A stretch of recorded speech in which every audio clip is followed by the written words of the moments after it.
ॐ नमः सिद्धेभ्यः। ॐ नमः सिद्धेभ्यः।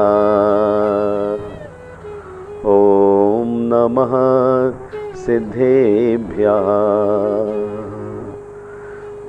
तपो विभूषा हृदयं बिभर्ति एषा महाघोर तपो गुणाग्रयः। इंद्रादिधैर्य चुविनं स्वतस्त्यं तया युता एव शिवैषणा स्युः। तप रूपी आभूषण जिनके हृदय को परिपुष्ट कर दे,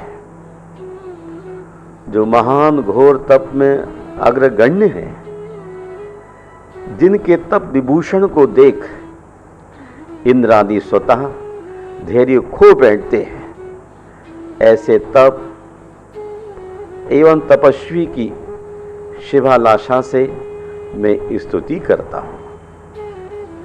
जय बोलिए वर्तमान शासन नायक भगवान महावीर स्वामी की जय। उत्तम तप धर्म की जय। संत श्रोमणी आचार्य गुरुवर श्री विद्यासागर मुनिराज की जय। धर्म स्नेही बंधुओं, अध्यात्म की गरिमा महिमा से अहिमंडित एक शब्द है तप, जिसका सात्विक अर्थ है आडंबर रहित साधना, या कहिए दिखावा रहित जिंदगी, लोकेशना से दूर आत्म शांति का मार्ग, तथा लक्ष्य की ओर बढ़ता हुआ एक और कदम तप गति का नाम है। आदर्श को अमल में लाने का अभिनव प्रयास है, और है चित्त वृत्तियों का निरोध। चित्त वृत्ति निरोधा तपः, प्रतपनम तपः अथवा तप्यते तपः। निरुक्ति के अनुसार तप का भाव तप है, तप का भाव ताप है। यह ताप संपूर्ण भूमंडल का संचालन करता है। तप अर्थात ताप, उष्णता, तेज, ओज, अग्नि आदि नामों से प्रख्यात है। यदि यह न हो तो संपूर्ण जीवन चक्र अस्त व्यस्त हो जाएगा। न फसलें पकेगी, न धरती के विकार शांत होंगे।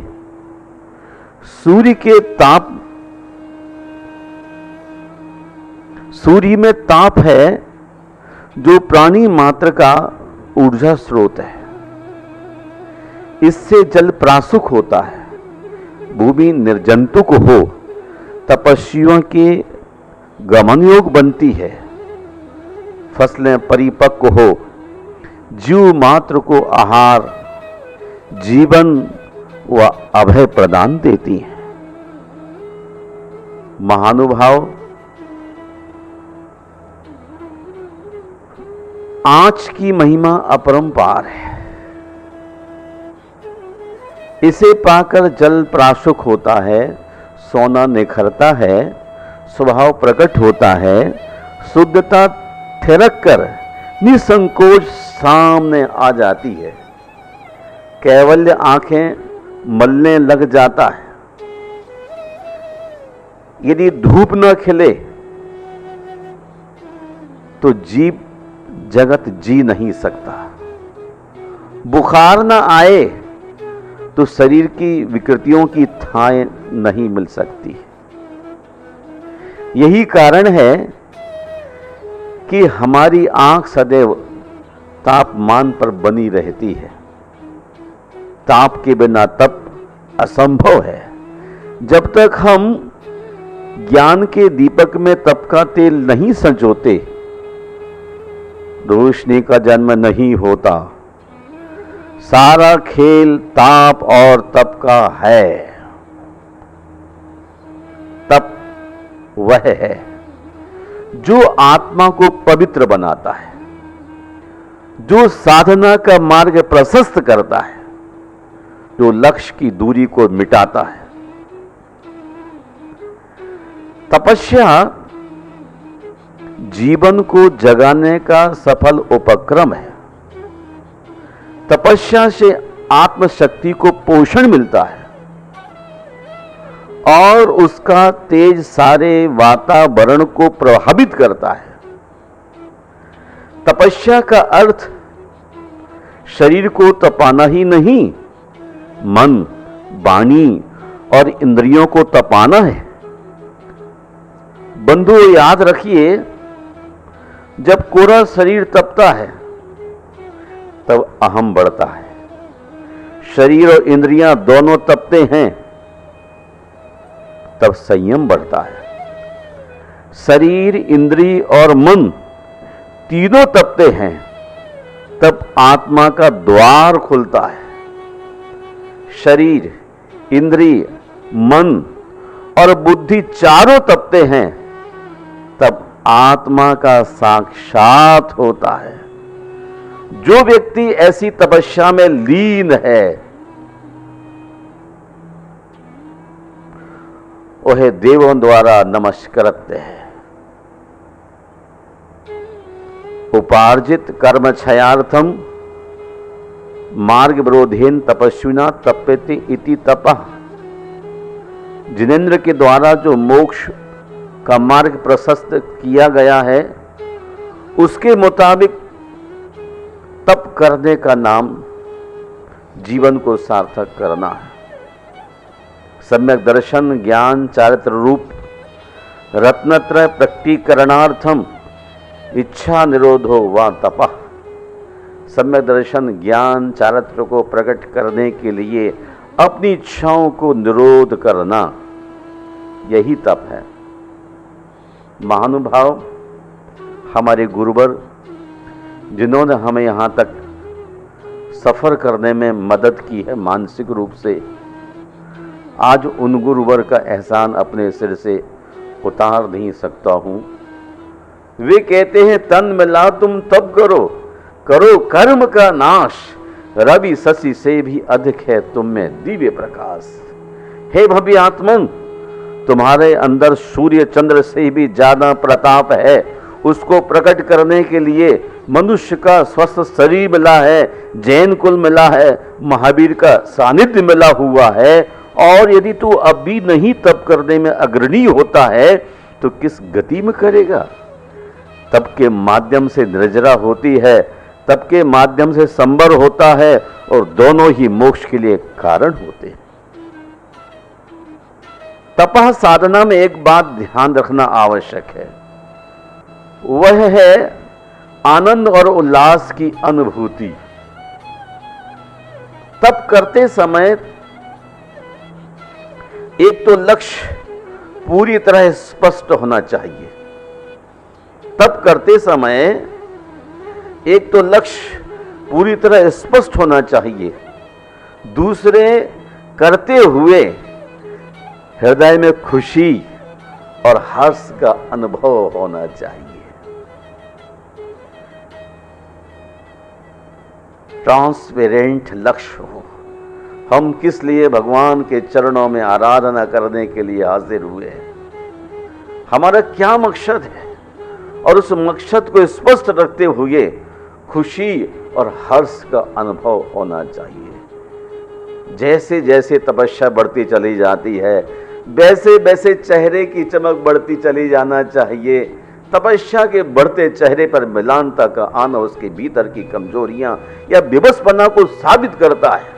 हम आदिनाथ भगवान को देखते जैसे जैसे तपस्या बढ़ती गई, शरीर अलबत्ता कमजोर थोड़ा दिखा, लेकिन दीप्ति कितनी फैल गई परितः। तब से व्यक्ति द्वंद्व सहिष्णु बनता है, सब कुछ सहन करने की ताकत आ जाती है, उसमें समता की भावना आविर्भूत होती है। वह सुख दुख, संयोग वियोग, जन्म मरण जैसे द्वंद्वों का समाधान खोज लेता है। याद रखिए, तब राग देश से मुक्त होने का अचूक उपाय है।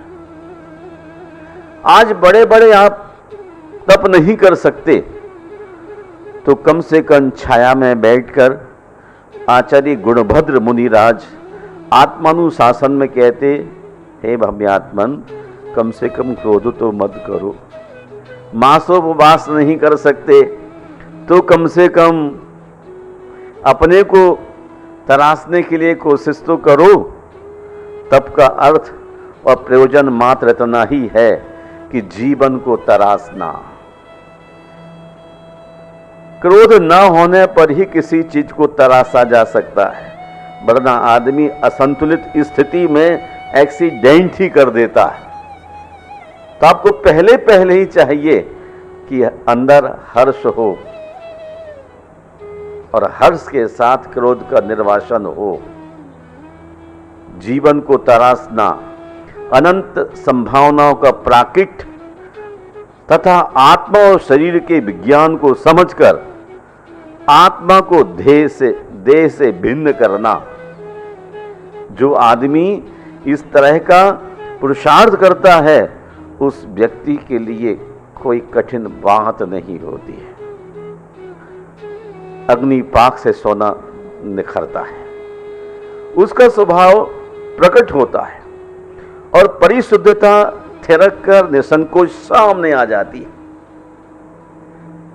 आगम और रसायन शास्त्रों की तुलनात्मक स्टडी करने से यह ज्ञात होता है, सिद्धि स्वात्मोपलब्धि प्रगुण गुण गणोच्छादी दोषापहारात योग्योपादान युक्ता दृशद यह यथा हेम भावोपलब्धि। अर्थात जिस प्रकार योग उपादान और योग सामग्री के मिलने से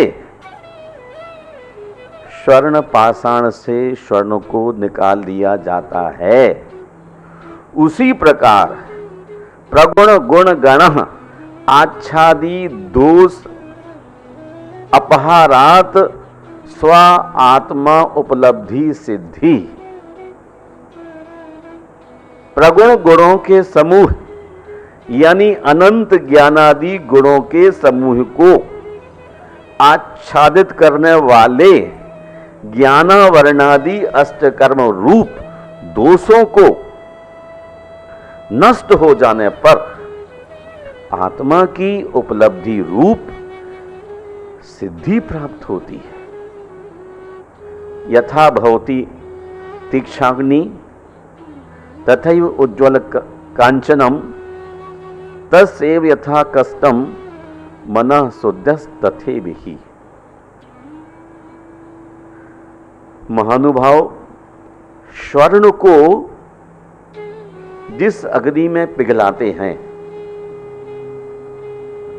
वह जितनी तेज होती है सोने का रंग उतना ही अधिक उज्जवल निखरता है।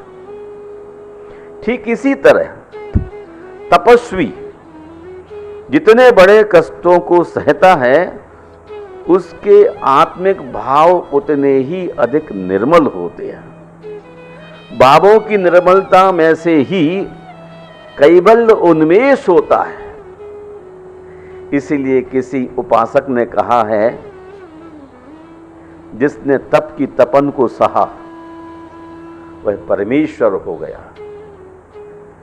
आर्य वचन है, तपसा तो बप्यम ही यन्न शक्यम मनोरथई।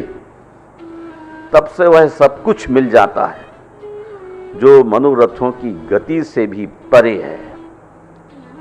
और भी लोकत्रेपि तन्नास्ति तपसा यन्न साध्यते बला नाम ही समस्ता नाम इसतम मूर्धनि तपोबलम।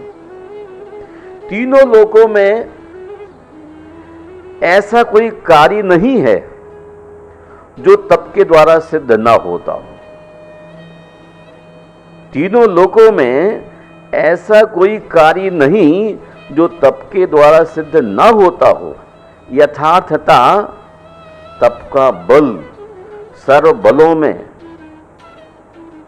सिर पर स्थित है, अर्थात तप बल सर्वश्रेष्ठ बल है।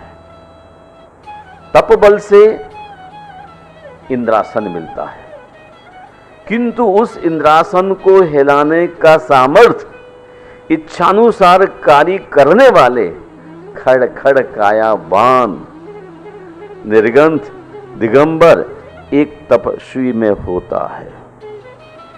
तपस्वी साधु की जैसी शक्ति, कांति, द्युति और धृति होती है, वैसी इंद्र की भी संभव नहीं है। पद्म पुराण में आचार्य रविशेन जी का उपदेश है,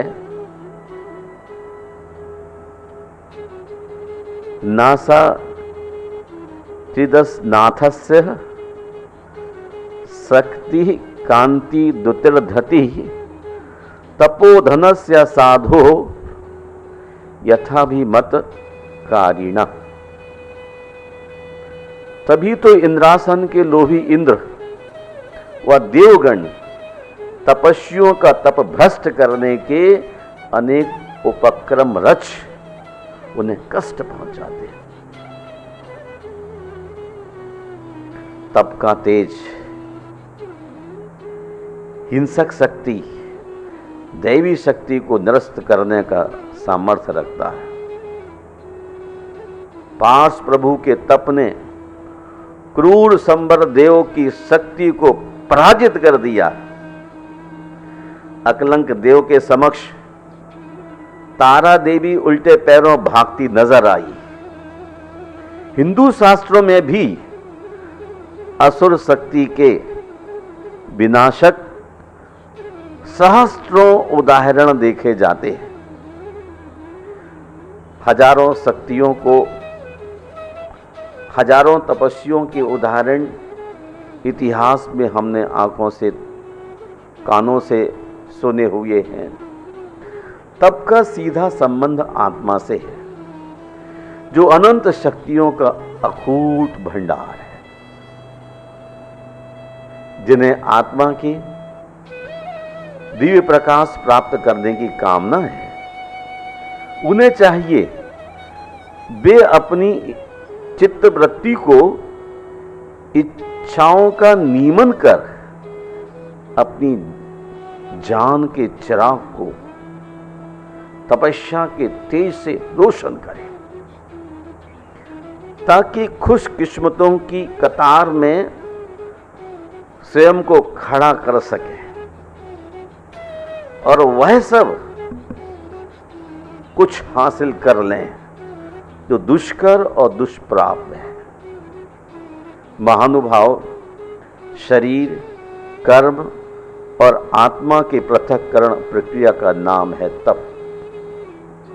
इस तप के सहयोगी साधन हैं इंद्रिय एवं मन संयमन, पंच महाव्रत, पंच समिति एवं त्रिगुप्ती रूप, त्रयोदश विध चारित्र, दर्शन मोह का उपशम, क्षय, क्षयोपशम, ध्यान और अध्ययन में सलीनता, कर्म विशोधन की तीव्र अभिलाषा, वीतरागता, जन्म आत्म सुख की इच्छा, संतोष और धैर्य रूपी छत्र, योग साधना के अष्टांग, यम, नियम, आसन, प्राणायाम, प्रत्याहार, धारणा, ध्यान और समाधि साधना, शरीर और आत्मा का भेद विज्ञान।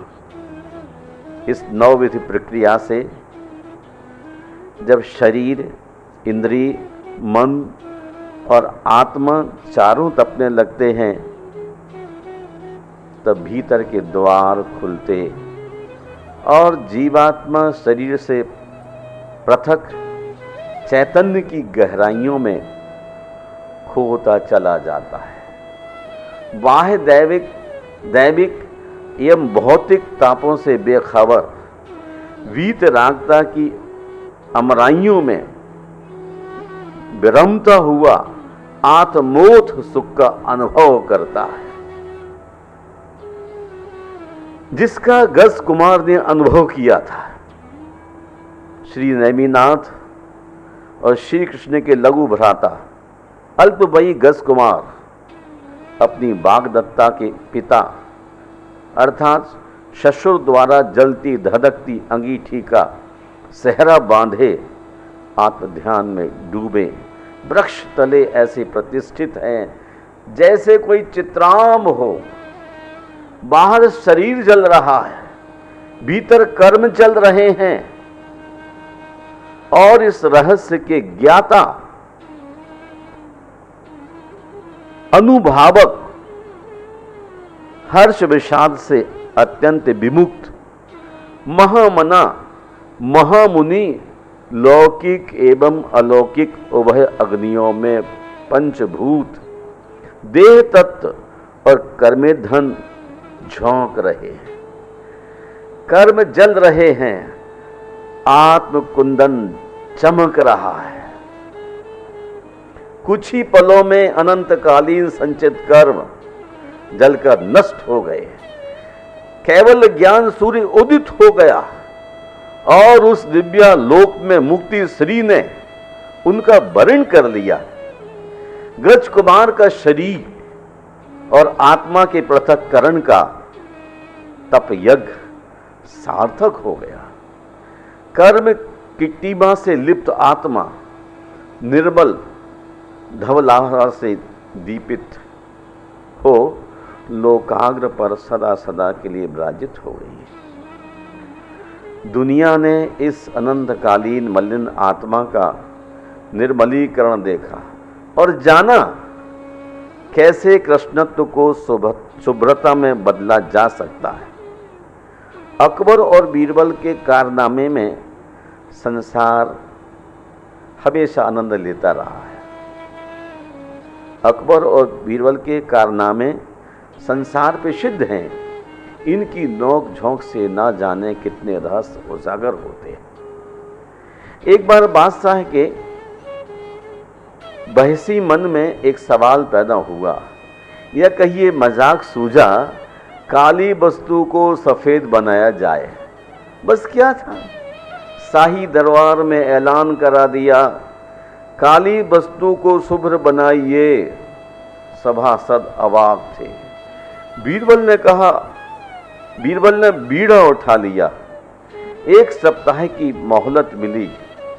बीरबल तो बीरबल थे, चुनौती स्वीकार कर घर लौटे। चिंतित मुद्रा में बैठे थे। रात गहरा रही थी। उनके मस्तिष्क में एक तर्क सूझा जो अध्यात्म गर्भा था। क्यों ना मैं जैन मुनियों का सूत्र अपनाऊं। सुना है जैन मुनि कर्म कालिमा को तप की आग से जलाकर राख कर देते हैं। तप की आग जितनी तेज होगी, राख उतनी सफेद होगी। सूत्र हाथ लगा और बीरबल खुशी से उछल पड़े। इधर लोग चिंतित थे, अपनी अपनी अटकलें लगा रहे थे कि बीरबल कैसे काली वस्तु को सफेद बनाएगा। समय पूर्ण हो गया, दरबार लग गया। 8वें दिन बीरबल के करिश्मे प्रसिद्ध थे तो सारी प्रजा उमड़ पड़ी। देखें आज बीरबल क्या करता है। बीरबल ने काफी मात्रा में कोयला राज दरबार में सभा के मध्य रखवाया और उसमें आग लगवा दी। कोयला जलने लगा। वह लाल लाल अंगारों में तब्दील हो गया। कुछ समय बाद जब आग ठंडी हुई तो वहां सफेद राख का ढेर पड़ा था। अकबर चकित था। उसने बीरबल को अपनी भुजाओं से भर लिया। बीरबल, तुम्हें यह दिशा कहां से मिली? बीरबल बोला, जहां पनाहे जैन संतों के क्रियात्मक उपदेश से। जैसे किट कालिमा युक्त आत्मा को शुद्ध स्फटिकवत बनाने में तपाग्नि कारगर सिद्ध है। उसी प्रकार कोयला को सफेद करने का यही अग्नि संस्कार एकमात्र पर्याप्त उपाय है। अन्य दूसरा कोई नहीं। बादशाह सहित सारी प्रजा ने बीरबल के इस करिश्मे की भूरी भूरी प्रशंसा की। महानुभाव बीरबल बुढ़िया गांव का निवासी था, जो जगाधरी के निकट हरियाणा में है। मैं भी उस गांव गया था। बिहार के दौरान मुझे श्रावकों ने बतलाया, महाराज श्री देखिए, यह गेट यहाँ बीरबल का महल था और वह रहा अपना जैन मंदिर। जैन मंदिर के निकट होने से जैन मुनियों का प्रभाव बीरबल पर अवश्य रहा होगा। बीरबल हिंदू था। सबसे पहले दीन इलाही के रूप में यही हिंदू परिवर्तित हुआ था। महानुभाव तब का अभिप्राय है पृथक और प्रकट करना, अपने तेज में आगत पदार्थ को तपाकर उसके अशुद्धत्व को, खोट को पृथक करना और शुद्धत्व को, स्वरूप को प्रकट करना। आचार्य जिनसेन जी महाराज आदि पुराण के 18वें अध्याय में 25वें सूत्र में कहते हैं, तपः शक्ति अहो परः। तप एक अद्भुत शक्ति है, सभी अर्थों की सिद्धायिनी है, वृद्धि प्रदात्री है। तपस्वियों के तप से उद्भूत अणिमा, महिमा, गरिमा, लघिमा, प्राप्ति, पराक्रम, ईशत्व और वशिष्ठ आदि अनेक रिद्धियों के चमत्कारों से जगत उपकृत है। आज संसार में आत्म शांति और आत्म शुद्धि के प्रभावक साधन जितने पवित्र तीर्थ क्षेत्र हैं, वे सभी तपस्वियों के तप और उनकी चरण धूलि की देन है। तपसा प्राप्यते राज्यम, तपसा स्वर्ग संपदा, तपसा से सौख्यंच त्रैलोकेश्वर्य तपक्रता। तप से राज्य प्राप्त होता है, तप से राज्य प्राप्त होता है, तप से स्वर्ग संपदा मिलती है, तप से शिव सुख मिलता है और तप से ही त्रैलोक का ऐश्वर्य यानी तीर्थंकर जैसा पद प्राप्त होता है। वस्तुतः वाल्मीकि ऋषि अनुभूत सत्य कहते हैं, तप ही परम कल्याण का साधन है, अन्य सारे सुख तो अज्ञान मात्र है। तपो ही परम श्रेय सम्मोहम इतरत सुखम। महानुभाव हमारे आचार्य कुंद भी अपनी अनुभूतियों का खजाना खोल हम जैसे लोगों को जीवन में उजास भरने के लिए चलने का साहस जुटाते हैं। वो कहते हैं, संयम सहित अल्प भी तप महाफल से युक्त होता है। संयम सहित अल्प फल भी महाफल देने वाला है। संयम सहदोय तबो थो ओ भी महाफलम होई। संतों का करुणापूरित नवनीत सहृदय संसारियों के दुख ताप से पिघल उठता है और कहते हैं, असारेण शरीरेण सारम कार्यमदम तपः एन तत् सफलम भूया धन्य था अनर्थ कारणम। इस सार रहित निस्सार शरीर से, इस सार रहित निस्सार शरीर से यह सारभूत तपरूप कार्य कर लेना चाहिए ताकि यह शरीर भी सफल हो जाए। नौ द्वार बहे घिनकारी असी देह करे के म्यारी इस शरीर से गंदगी का झरना निरंतर बह रहा है। शरीर की सार्थकता समदर्शन ज्ञान चारित्र को धारण कर तपस्या कर लेने में है, अन्यथा यह असारभूत शरीर अनर्थ का ही कारण है। कितनी महत्वपूर्ण बात है, कितना सस्ता, कितना लाभप्रद सौदा है। भूसे के बदले धान, है ना कमाल। भूसे के बदले धान, लोहे के बदले स्वर्ण, कौन बुद्धिमान खरीदना नहीं चाहेगा। उनकी करुणा आगे बहती हुई संदेश देती है, अध्रुवे ही शरीर यो न करोति तपो अर्जनम स पश्चात तप्यते मूढ़ो मृतो गत्वात मनोगतिम। यह शरीर क्षण भंगुर है। इसमें रहते हुए जो जीव तप का उपार्जन नहीं करता, वह मूर्ख मरने के पश्चात जब उसे अपने दुष्कर्मों का फल मिलता है तब बहुत पश्चाताप करता है। तीर्थंकर जैसे महापुरुषों ने तपोधन, श्रमण और ग्रस्त दोनों को तप का आदेश दिया है और उनकी आचार्य संहिता में तप को सम्मिलित किया है। श्रमणों को आदेश देते हुए आचार्य परमेष्ठी कहते हैं, मुनि अपनी शक्ति को न छिपाते हुए अपनी सामर्थ्यानुसार 12 प्रकार के तप, निर्दोष तपों को प्रतिपादित करें, जो दुष्कर्म रूप वन को जलाने के लिए दावानल स्वरूप है। और यहां ग्रस्तों को उपदेश देते हैं, आदेश करते हैं, देव पूजा, गुरु पास्ति, स्वाध्याय, संयमस्त तप, दानम चेति ग्रस्थानाम षट कर्माणि दिने दिने। हे भव ग्रस्त श्रावक, देव पूजा, गुरुपासना, स्वाध्याय, संयम और तप और दान, ये षट कर्म तुम प्रतिदिन करते रहो, तुम्हारा भला हो जाएगा। श्रमण का वीतराग धर्म और सम्यक पूर्वक किया गया तप आत्मोपलब्धि का साक्षात कारण है।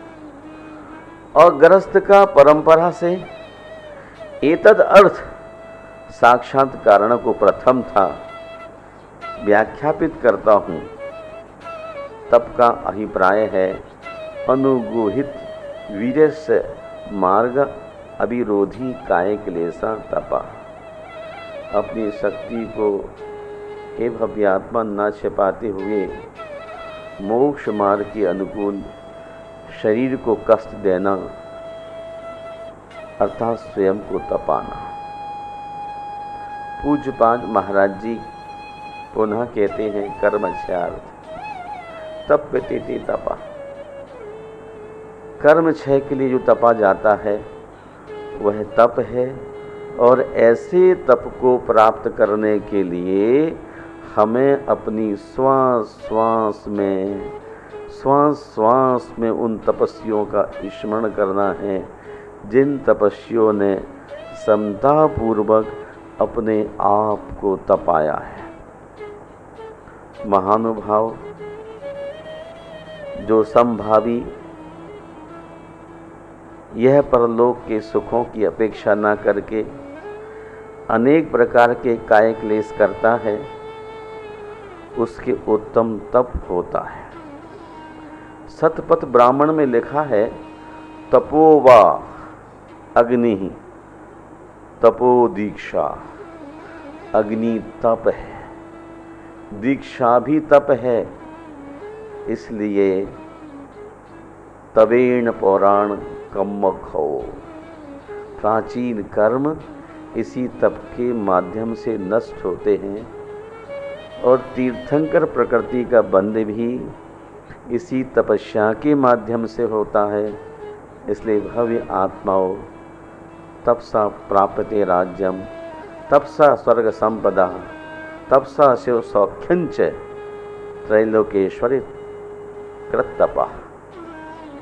तब से 3 लोक का वैभव भी हमको मिल जाता है। अकलंक देव तो यहाँ तक कहते हैं तपः सर्वार्थ साधनम। तपः सर्वार्थ साधनम, सभी सुखों का साधन तप है। गोस्वामी तुलसीदास जी भी कहते हैं तप सुखप्रद दुख दोष न सावा। तप सुखप्रद है और दोषों का नाश करने वाला है। इसलिए जवानी में तप करने की आदत डालो।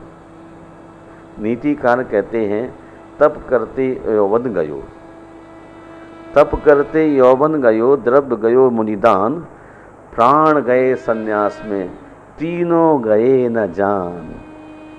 यौवन गज कुमार की तरह जवानी में, या गुरु विद्यासागर जी की तरह जवानी में, या मेरी तरह जवानी में 22 साल की उम्र में सन्यास। तप करते यौवन गयो, द्रव्य गयो मुनिदान, और अपना द्रव्य मुनियों को आहार दान में और प्राण सन्यास में चले गए तो समझना जीवन सफल हो गया। जय धवला की पहली पुस्तक में आचार्य पृष्ठ 12 पर लिखते हैं नानम पयासयम तबो, नानम पयासयम तबो साहवो संजमोय गुत्तियरो।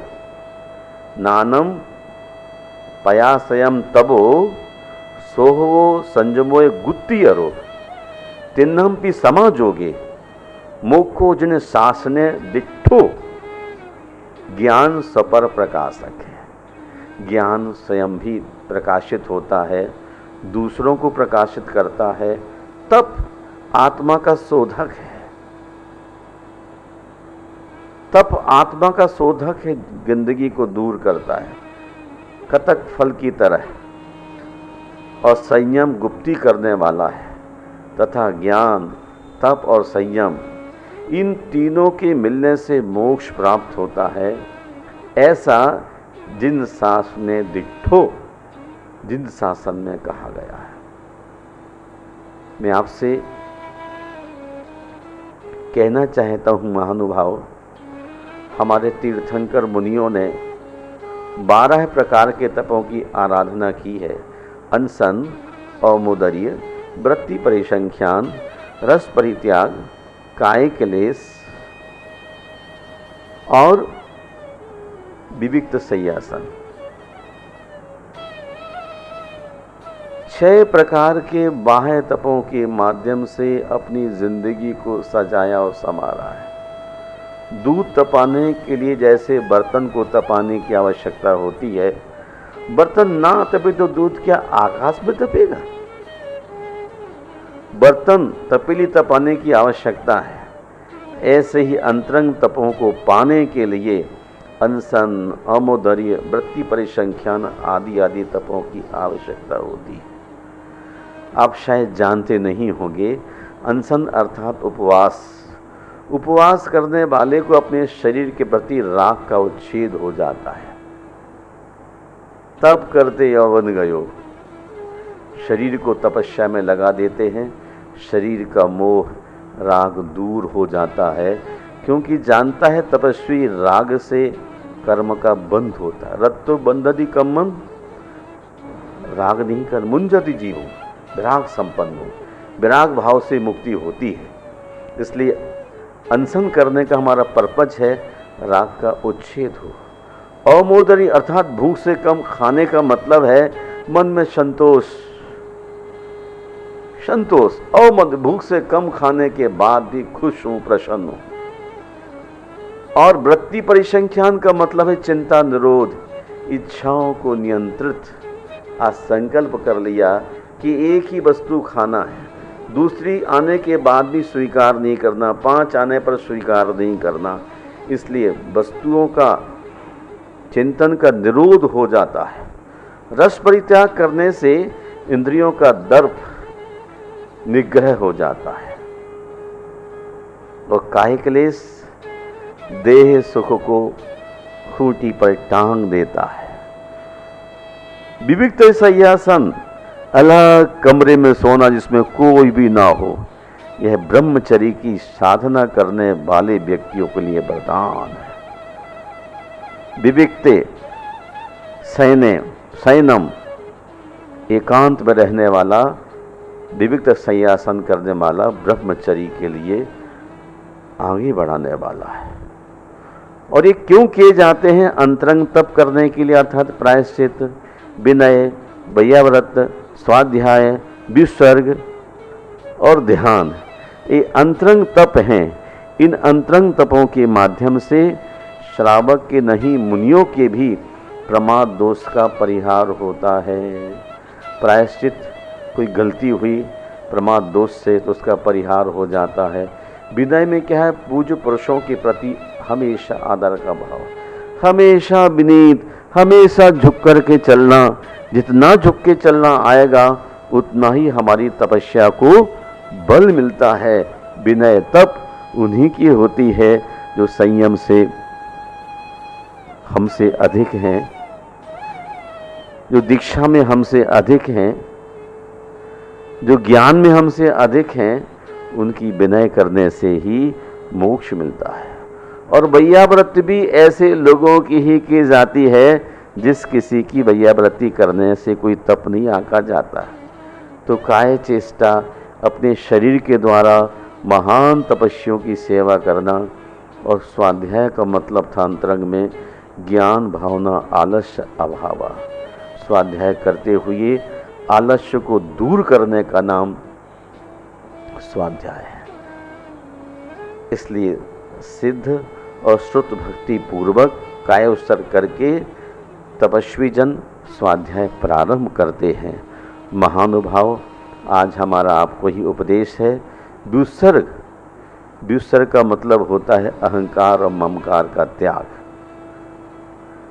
अहंकार और ममकार दो ही संसार के कारण हैं। और अंतरंग तप करने वालों को ममकार, यह मेरा, अहंकार यह, ये अहंकार ममकार का परित्याग होता है।